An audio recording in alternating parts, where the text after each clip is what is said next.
ತಮಿಳುನಾಡು ಕಾವೇರಿ ವಿಚಾರದಲ್ಲಿ ಖ್ಯಾತೆ ತೆಗಿತಾನೆ ಇರುತ್ತೆ. ನಮ್ಮವ್ರು ಮಾತ್ರ ಬ್ರದರ್ಸ್ ಜೊತೆ ಓಡಾಡ್ತಿರ್ತಾರೆ. ಏನೂ ಆಗದೆ ಇದ್ದಾಗ ಮೋದಿ ಮಾಡಿಲ್ಲ ಅಂದ್ಬಿಟ್ರೆ ಆಗೋಯ್ತು, ಮಾಡ್ಕೊಂಡಿರ್ತಾರೆ. ಅವರೂ ಮಾಡಲ್ಲ. ಈ ಮೋದಿಗೆ BJPಗೆ ಬೇಕಾಗಿರೋದು ಕರ್ನಾಟಕದ ವೋಟ್ ಮಾತ್ರ, MP ಗಳು ಮಾತ್ರ. ಕಾಂಗ್ರೆಸ್ಗೆ ಬೇಕಾಗಿರೋದು ಮೋದಿನ ಬೈಕಂಡು ಕರ್ನಾಟಕದಲ್ಲಿ ಅಧಿಕಾರದಲ್ಲಿ ಇದ್ದರೆ ಸಾಕು. ಅವಾಗ DMK ಜೊತೆ ಓಡಾಡ್ಕೊಂಡಿದ್ರೆ ಸಾಕು, ಯಾಕಂದರೆ ಮೋದಿ ಅಪೋಸ್ ಮಾಡೋಕ್ಕೆ. ಮಧ್ಯದಲ್ಲಿ ತಗಲಾಕೊಂಡು ಸಾಯ್ತಾ ಇರೋದು ವಿಷವನ್ನು ತಗೊಂಡಿಲ್ಲ ಯಾರು ಕರ್ನಾಟಕದಲ್ಲಿ. ವಿಷ ತಗೋಬೇಕಾದ್ದು ಜನ, ಇವರಿಬ್ಬರ ದುಷ್ಟರ ಮಧ್ಯೆ ಅಷ್ಟೇ. ಹೋಗಲಿ, ನಮ್ಮ ರಾಜ್ಯಕ್ಕೆ ಏನಾದ್ರು ಒಳ್ಳೇದು ಮಾಡ್ಬೋದು ಒಂದು ಪ್ರಾದೇಶಿಕ ಪಕ್ಷ ಅಂತಂದರೆ ಆ ಪಕ್ಷದ ಬಗ್ಗೆ ನಾನು ಮಾತಾಡದೇ ಇರೋದು, ನಾನು ಮಾತೇ ಆಡಲ್ಲ ಜಾಸ್ತಿ. ನಮ್ಗೆ ಆ ಸೌಭಾಗ್ಯನೂ ಇಲ್ಲ ನಮಗೆ. ನಮ್ಮ ಹಣೆ ಬರೋಕ್ಕೀಗ ಏನು ಮಾಡೋಣ ಅಷ್ಟೇ. ಸರಿ, ಪೆನ್ನಾರ್ ನದಿ ವಿಚಾರದಲ್ಲಿ ಅವ್ರು ಕೋರ್ಟ್ಗೆ ಹೋಗಿದ್ರು. ಈಗ ಸುಪ್ರೀಂ ಕೋರ್ಟ್ ಆದೇಶ ಕೊಟ್ಟಿದ್ದಾರೆ, ನೀವು ಅದನ್ನು ನ್ಯಾಯಮಂಡಳಿ ಮೂಲಕ ಬಗೆಹರಿಸಬೇಕು, 1 ತಿಂಗಳಲ್ಲಿ ಇತ್ಯರ್ಥ ಮಾಡಿ ಅಂತ. ಆಲ್ ರೈಟ್, ಅವ್ರು ಹೋದರು, ಅದು ಆಯಿತು. 2018ರಲ್ಲಿ ಅವ್ರು ಹೋಗಿ ಈಗ ಆದೇಶ ತೊಗೊಂಡ್ರು ನ್ಯಾಯಮಂಡಳಿಗೆ. ನಮ್ಮದು ಮೇಕೆದಾಟಿಂದನ್ನು 35 ವರ್ಷದಿಂದ ಭಾಷಣ ಬಿಗಿತಾನೆ ಇದ್ದಾರೆ, ಬುರುಡೆ ಬಿಡ್ತಾನೆ ಇದ್ದಾರೆ. DK ಶಿವಕುಮಾರನ್ನು ಬುರುಡೆ 1, ಇನ್ಯಾರೋ BJP ಬುರುಡೆ 1, ಇನ್ಯಾವುದೋ ಬುರುಡೆ 1, ಬರೀ ಬುರುಡೆಗಳು ಬಿಡ್ತಾ ಇದ್ದಾರೆ. ಒಂದು ಆದೇಶ ಇಲ್ಲ ನಮಗೆ, ಸೆಟ್ಲ್ ಮಾಡಿರಿ ಇದನ್ನು ಅಂತ. ಮಹಾರಾಷ್ಟ್ರ ಗಡಿ ವಿವಾದದ್ದನ್ನು ಬಿಡ್ತಾ ಇದ್ದಾರೆ ಬುರುಡೆ, ಒಂದು ಆದೇಶ ಇಲ್ಲ ಅದಕ್ಕೆ. ಇದು ಏನು ಕರ್ನಾಟಕ ಅಂತ ಅಬ್ಬೆಪಾರಿ ಕಂತ್ರಿಗಳ ರಾಜ್ಯ ಇದೆಯಲ್ಲ, ಇನ್ನೆಲ್ಲೂ ಸಿಕ್ಕಲ್ಲ, ಹೇಳ್ತೀನಿ ಕೇಳಿ, ಇನ್ನೆಲ್ಲೂ ಸಿಗಲ್ಲ ಇಂಥ ಅಬ್ಬೆಪಾರಿಗಳ ರಾಜ್ಯ. ಕಾಸೊಡಿ ಕಾಸೊಡಿ ಕಾಸೊಡಿ, ತಿನ್ನು. ಆ ಹೇಸಿಗೆ ತಿಂದರೂ ಆರೋಗ್ಯ ಅಷ್ಟು ಚೆನ್ನಾಗಿದೆ ಇವ್ರಿಗೆ. ಅದೇನು ಹೇಸಿಗೆಗೆ ಪವರ್ ಏನೋಪ್ಪ, ಮೋಸ್ಟ್ಲಿ ಔಷಧಿಗೆಲ್ಲ ಪವರ್ ಹೋಗ್ಬಿಟ್ಟಿರಬೇಕು, ಹೇಸಿಗೆಗೇ ಪವರ್ ಇರಬೇಕು ತುಂಬ. ಕೇಳಬೇಕು ಯಾರನ್ನಾರು, ಹೇಸಿಗೆನಲ್ಲೇ ಇನ್ಮೇಲೆ ಮಾತ್ರೆ ಮಾಡೋದು ಬೆಟ್ರಾ ಅಂತ. ಅಯೋಗ್ಯರುಗಳು ತೊಗೊಂಬಂದು ನೀರಿನ ಮೇಲೆ ಪರಿಣಾಮ ಅಂತ ಹೇಳಿದರು. ತಮಿಳುನಾಡಿನ ಇಷ್ಟು ನೀರು ಕೊಡಬೇಕು ಅಂತ ನ್ಯಾಯಮಂಡಳಿ ಇತ್ಯರ್ಥ ಮಾಡಿದ ಮೇಲೆ ನೀವು ಪೆನ್ನಾರಲ್ಲಿ ಕಟ್ತೀರೋ, ಮನ್ನಾರಲ್ಲಿ ಕಟ್ತೀರೋ, ಕನ್ನಾರಲ್ಲಿ ಕಟ್ಕೊತೀರೋ, how should it matter to anybody including supreme ಕೋರ್ಟ್ಗೆ? ಏನಕ್ಕೆ ಮ್ಯಾಟರ್ ಆಗಬೇಕು ಅವ್ರಿಗೆ? ಇಲ್ಲ, ಅವ್ರ ಪಡೆಗೆ ಅವ್ರು ಗೆಲ್ತಾ ಇರ್ತಾರಪ್ಪ, ನಮ್ಮವ್ರು ನಮ್ಮ ಪಡೆಗೆ ಸೋತ್ಕೋತಾ ಇರ್ತಾರಪ್ಪ. ಕೇಳಿ, ಎಲ್ಲ ಮೋದಿ ಇದ್ರಿ ಅಂದ್ಬಿಡೋದು. ಅಥವಾ ಇನ್ಯಾವನೋ BJP ಅವ್ರನ್ನ ಬೈದ್ಬಿಡೋದು, ಇನ್ಯಾವನೋ ಒಬ್ಬನ ಬೈದ್ಬಿಡೋದು, ದಾರಿ ತಪ್ಪಿಸೋದು. ಅದೇ ಇನ್ಯಾವುದೋ ವಿಚಾರ ಹಿಡ್ಕೊಳ್ಳೋದು, ದಾರಿ ತಪ್ಪಿಸ್ಕೊಂಡು ಹೋಗ್ತಾ ಇರೋದು ಮುಂದಕ್ಕೆ. BJP ಅವ್ರನ್ನ ಕೇಳಿ, ದಷ್ಟು ರಾಜಕೀಯ ಮಾಡಬಾರ್ದು, ಚರ್ಚೆ ಆಗಬೇಕಾಗಿದ್ದ ವಿಷಯ ಕೈ ಬಿಡೋದು, ಕಾಚಡ ಆಗದಂತ. ರಾಜ್ಯ, ಲಜ್ಜಿಗೆಟ್ಟ ಜನ, ನಾವಿನ್ನೇನು ಅದಕ್ಕೆ ತಕ್ಕಂತೆ ಲಜ್ಜಿಗೆಟ್ಟ ಸರ್ಕಾರಗಳು. ಎಸ್. ದಾವಣಗೆರೆಯಲ್ಲಿ ಪೊಲೀಸ್ ಕಾನ್ಸ್ಟೇಬಲ್ಗಳ ಮೇಲಿನ ಹಲ್ಲೆ ಇದೀಗ ವ್ಯಾಪಕ ಚರ್ಚೆಗೆ ಒಳಪಟ್ಟಿದೆ. ಕ್ರಿಕೆಟ್ ವಿಚಾರಕ್ಕೆ ಯುವಕರ ಮಧ್ಯೆ ಗಲಾಟೆಯಾಗಿದ್ದು, ಕಾಂಗ್ರೆಸ್ ಮುಖಂಡ ಅಯ್ಯೂಬ್ ಪೈಲ್ವಾನ್ ಪುತ್ರರು ಜಿಲ್ಲಾಸ್ಪತ್ರೆ ಮುಂದೆ ಪೊಲೀಸರ ಎದುರೇ ಯುವಕರಿಗೆ ಹಿಗ್ಗಾಮುಗ್ಗಾ ಥಳಿಸಿದರು. ಗಲಾಟೆ ಬಿಡಿಸಕ್ಕೆ ಹೋದಂತಹ ಪೊಲೀಸ್ ಅಧಿಕಾರಿಗಳ ಮೇಲೂ ಹಲ್ಲೆಯಾಗಿತ್ತು. ಹಲ್ಲೆ ಪ್ರಕರಣ ಸಂಬಂಧ ಅಯ್ಯೂಬ್ ಪುತ್ರ ಹಸನ್ ಸ್ನೇಹಿತರಾದ ಫಯಾಜ್, ಅಬ್ರಾರ್, ಹಯಾನ್ ಅನ್ನೋರನ್ನ ಬಂಧನಕ್ಕೆ ಒಳಪಡಿಸಿದ್ದಾರೆ. ಆದರೆ ರೌಡಿ ಶೀಟರ್ ಹುಸೇನ್ ತಲೆಮರೆಸಿಕೊಂಡಿದ್ದಾನೆ. ಅಲ್ಲದೆ ಪ್ರಕರಣ ಸಂಬಂಧ 5 ಕೇಸ್ಗಳಾಗಿದೆ. ಎಲ್ಲಾ ಹಂತಗಳಲ್ಲೂ ವಿಚಾರಣೆ ಆಗ್ತಾ ಇದೆ. ಇನ್ನು ಪೊಲೀಸರ ಕರ್ತವ್ಯಕ್ಕೆ ಅಡ್ಡಿಪಡಿಸಿದ ಅಯ್ಯೂಬ್ ಪೈಲ್ವಾನ್ಗೂ ಕೂಡ ಡಿವೈಎಸ್ಪಿ ಶರಣಬಸವೇಶ್ವರ ಅವರ ಸೂಚನೆಯಂತೆ ದಾವಣಗೆರೆ ಬಡಾವಣೆ ಠಾಣೆ ಪೊಲೀಸರು ನೋಟಿಸ್ ಅನ್ನು ಕೊಟ್ಟಿದ್ದಾರೆ. ಅಂದಹಾಗೆ ಗಣೇಶ ಮೆರವಣಿಗೆಯಲ್ಲಿ ಕಲ್ಲು ತೂರಾಟ, ಐ ಲವ್ ಮೊಹಮ್ಮದ್ ಫ್ಲೆಕ್ಸ್ ವಿಚಾರದಲ್ಲಿಯೂ ಕೂಡ ಇವರುಗಳ ಮೇಲೆ ಹಲವಾರು ಕೇಸ್ಗಳು ಇದೆಯಂತೆ. ನಾವು 4 ಜನರನ್ನ ಬಂಧನ ಮಾಡಿದ್ದೇವೆ. ಹುಸೇನು, ಫೈಜಾನ್, ಅಬ್ರಾರ್ ಮತ್ತೆ ಅಯಾನ್ ಅಂತ ಹೇಳಿ. ಅದಕ್ಕೆ ಘಟನೆಗೆ ಸಂಬಂಧಪಟ್ಟಂತೆ ನಿನ್ನೆ ಒಂದು 5ನೇ ಪ್ರಕರಣವನ್ನ ದಾಖಲು ಮಾಡಿದ್ದೇವೆ. ಅದು ಇನ್ನೊಂದು ಗ್ರೂಪ್ ಅವರು ಶಾಸಕರ ವಿಚಾರ ಬಂದಾಗ ಅಬ್ಬರಿಸಿ ಬೊಬ್ಬೆರಿಸಿದ ಮೇಡಮ್, ನೋಡೋಣ ಈ ಪ್ರಕರಣದಲ್ಲಿ ನೀವೇನು ಮಾಡ್ತೀರಿ ಅಂತ SP ಅವರು. ನಿಮ್ಮ ವಿಚಾರದಲ್ಲಿ ಬಂದಾಗ ನೀವೆಷ್ಟು ಅಬ್ಬರಿಸಿ ಬೊಬ್ಬರಿಸಿದ್ರಿ ಅವತ್ತು.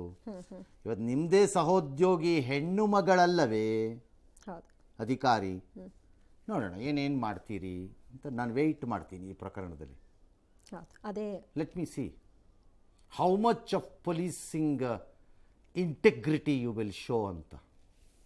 I will wait for it 2 ದಿನ, ಆಮೇಲೆ ಮಾತಾಡೋಣ. ಜೀನಿ ಸ್ಲಿಮ್ ತಗೊಳಕ್ಕೆ ಸ್ಟಾರ್ಟ್ ಮಾಡಿದ್ನೋ ಅವಾಗ ಮಂತ್ಲಿ ಪೀರಿಯಡ್ಸ್ ಆಗ್ತಾ ಇದ್ದೀನಿ. PCOD ಪ್ರಾಬ್ಲಮ್ ನಾರ್ಮಲ್ ಆಗಿದೆ, ಥೈರಾಯ್ಡ್ ನಾರ್ಮಲ್ ಆಗಿದೆ. ಪೀರಿಯಡ್ಸ್ ಎಲ್ಲ 6 ಮಂತ್ ಆದ್ರೂ ಆಗ್ತಾ ಇದ್ದಿಲ್ಲ, ಇವಾಗ ರೆಗ್ಯುಲರ್ ಪೀರಿಯಡ್ಸ್ ಆಗ್ತಾ ಇದೆ. ಜೀನಿ ಸ್ಲಿಮ್ ನ ಯೂಸ್ ಮಾಡಿ 8 ತಿಂಗಳಲ್ಲಿ 55 kg ಸಣ್ಣ ಆಗಿದ್ದಾರೆ. ಜೀನಿ ಸ್ಲಿಮ್ ತಗೊಳ್ಳಿ, ಬೇಗ ಸಣ್ಣ ಆಗ್ತೀರಾ, ಫ್ಯಾಟ್ ಲಾಸ್ ಆಗ್ತದೆ. ಜೀನಿ ಸ್ಲಿಮ್ ನ ಯೂಸ್ ಮಾಡಿ 100% ಯಾವುದೇ ಸೈಡ್ ಎಫೆಕ್ಟ್ ಇಲ್ದಂಗೆ ಸಣ್ಣ ಆಗ್ತೀರಾ. ರಾಜ್ಯದಲ್ಲಿ ಮತ್ತೆ ಗವರ್ನರ್ ಮತ್ತು ವರ್ಸಸ್ ಗವರ್ನಮೆಂಟಿನ ಸಂಘರ್ಷ ಅಂತೆ. ಬೆಳಗಾವಿ ಅಧಿವೇಶನದಲ್ಲಿ ಪಾಸಾಯಿತು ದ್ವೇಷ ಭಾಷಣ. ಅದಕ್ಕೆ ರಾಜ್ಯಪಾಲ ಗೆಹ್ಲೋಟ್ ಅವರು ಸೈನ್ ಹಾಕದೆ ರಾಷ್ಟ್ರಪತಿಗಳಿಗೆ ಕಳಿಸ್ಕೊಟ್ಟಿದ್ದಾರೆ. ಅದು 40ಕ್ಕೂ ಹೆಚ್ಚು ಮನವಿ ಬಂದಿದೆ, ಸರಿ ಇಲ್ಲ ಅಂತ. ಪ್ಲಸ್ ಅದಕ್ಕೊಂದು 29 ಕಾರಣನೂ ಅವ್ರು ಕೊಟ್ಟಿದ್ದಾರೆ. ಅಭಿವ್ಯಕ್ತಿ ಸ್ವಾತಂತ್ರ್ಯಕ್ಕೆ ಧಕ್ಕೆ ಅದು ಅಂತೆಲ್ಲ. ಅದೇ ನೋಡಿ ಎಗೇನ್ ಈಗ ರಾಹುಲ್ ಗಾಂಧಿ ಕೇಳಿ ಮಾತಾಡೋಕ್ಕೆ ಬಿಡ್ತಾ ಇಲ್ಲ, ಅಭಿವ್ಯಕ್ತಿ ಸ್ವಾತಂತ್ರ್ಯಕ್ಕೆ ಧಕ್ಕೆ, ಮೈಕ್ ಆಫ್ ಮಾಡ್ತಾರೆ. ನನಗೆ ಕಾನ್ಸ್ಟಿಟ್ಯೂಷನಲ್ ರೈಟ್ಸ್ ಎಲ್ಲ ಕಿತ್ಕೊಂಡ್ಬಿಟ್ಟಿದ್ದಾರೆ. ಇಲ್ಲಿ ಅಭಿವ್ಯಕ್ತಿ ಇದು ದ್ವೇಷ ಭಾಷಣ ಅನ್ನೋ ಹೆಸರಿನಲ್ಲಿ ಸೇಮ್ ಅಭಿವ್ಯಕ್ತಿ ಸ್ವಾತಂತ್ರ್ಯವನ್ನು ಕಿತ್ತು ಬಿಸಾಕ್ತಾರೆ. ಅಲ್ಲೊಂದು ಇಲ್ಲೊಂದು ಕೇಳಿ, ಅದು ಬೇರೆ ರೀ, ಇದು ಬೇರೆ ರೀ, ಹೆಂಗೆ ಸರ್ ಅದು ಬೇರೆ ರೀ. ಅವತ್ತೇ ಹೇಳಿಲ್ಬೇನ್ರಿ ಅದು ಚಾಕುಲಾಗಿದ್ದು ಮರ್ಡ್ರು ಸರ್, ಇದು ಗುಂಡಲ್ಲಿ ಹೊಡ್ಕೊಂಡ್ರಿ, ಇದು ಬೇರೆ ಮರ್ಡ್ರ್ ರೀ, ಮರ್ಡರ್ ಅಲ್ಲ, ಎರಡು ಬೇರೆ ಬೇರೆ ಬಿಡ್ರಿ ಸರ್. ಅದು ಹೆಂಗಾಗತ್ತೆ, ಅವನು ಕವರಲ್ಲಿ ಇಸ್ಕೊಂಡು ತಿಂದಾಕಂಡ್ರಿ ಹೇಸಿಗೆನಾ ಸರ್. ತಾವೇನು ಮಾಡಿ ನಾನು ಬ್ಯಾಗಲ್ಲಿ ಇಸ್ಕೊಂಡು ತಿಂದಿದ್ದೀನಿ ರೀ, ಸೂಟ್ ಕೇಸಲ್ಲಿ, ಎರಡು ಬೇರೆ ಬೇರೆ ರೀ.